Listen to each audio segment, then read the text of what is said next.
Praise the Lord. வருடங்கள் உருண்டோட நம்மளுடைய life மட்டும் மாறலைங்க, நம்ம லைஃபுக்கான கைட்லைன்ஸே மாறியிருக்கு. முன்னாடி உள்ள காலங்களில் ஒரு குடும்பத்தில் ஒரு மருமகள் அப்படின்னு ஒருத்தங்க வந்தாங்கன்னா அந்த மருமகள் அந்த வீட்டிற்கு ஏற்றவாறு தன்னை மாற்றிக்கொள்ளணும் அப்படிங்கிற ஒரு முறைப்பாடு இருந்துச்சு. அதற்காக முழுவதும் இல்லை, தன்னால் முடிந்த மட்டும் தன் கணவனுக்கு பிடித்த மாதிரி தான் வாக்கப்பட்டு வந்த அந்த குடும்பத்திற்கு பிடித்த மாதிரி தன்னை மாற்றுவாங்க. ஆனால் இப்போ இருக்க காலத்தில் நேர் எதிர்மாறாக மருமகளுக்கு ஏற்றவாறு கணவனும் அவள் வந்த அந்த குடும்பம் மொத்தமும் மாறணும் அப்படிங்கிற ஒரு காலத்துக்குள் நம்ம கடந்து போய்கிட்டு இருக்கோம். இது எல்லா குடும்பத்துக்குள்ளேயும் இருக்கான்னு கேட்டால் கண்டிப்பாக இல்லை. ஆனால் இது ஆண்டவராக இயேசுவை தன் சொந்த இரட்சகராக ஏற்றுக்கொண்ட குடும்பத்தில் இதை ஏற்றுக்கொள்வது சிறிது கடினமாக உள்ளது. என வேதாகமத்தில் எல்லா பெண்மணிகளும் தன் கணவன் வீட்டிற்கு சென்ற பிறகு தன்னுடைய ஆண்டவர் மீது வைத்திருக்கிற அன்பு பற்றின் நிமித்தம் கணவனையும் குடும்பத்தையும் ஆதரித்தார்கள். தன் சுய குடும்பத்தை போல, தன் சொந்த குடும்பத்தை போல பாதுகாத்தார்கள்.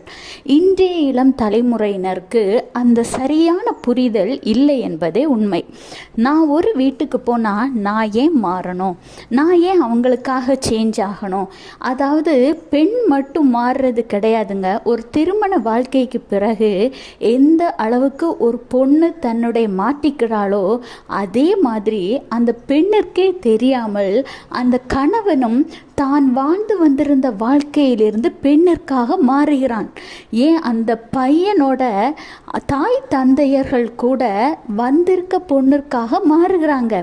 ஆனால் அது வெளி உலகத்திற்கு தெரிவதில்லை. இதனால் என்ன நடக்குன்னு தெரியுமா?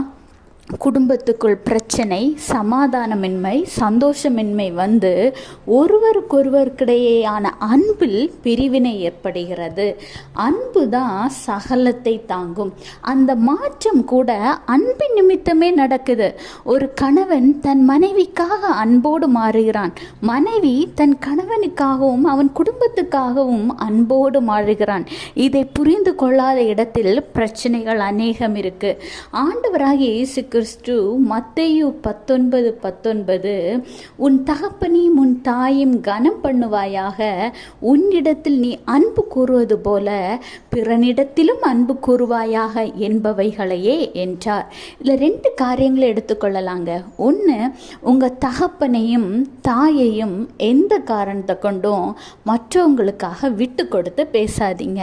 நீங்கள் யோசித்து பார்த்தீங்கன்னா, நீங்கள் குழந்தையாக இருக்கும் பொழுது எல்லாராலும் உங்களை தகப்பனின் தாயை மாதிரி பேணி காத்திருக்க முடியாது. உங்களுக்கு ஒரு கஷ்டம் வந்தால், ஒரு பாடுகள் வரும் பொழுது, ஒரு காய்ச்சல் வந்தால் கூட முதலில் துடிக்கிறது உங்கள் தாய் தந்தையராக தான் இருப்பாங்க. ஆனால் ஒரு காலத்துக்கு அப்புறம் அவங்க அன்பு வெளியில் உங்களுக்கு தெரியாதுங்க.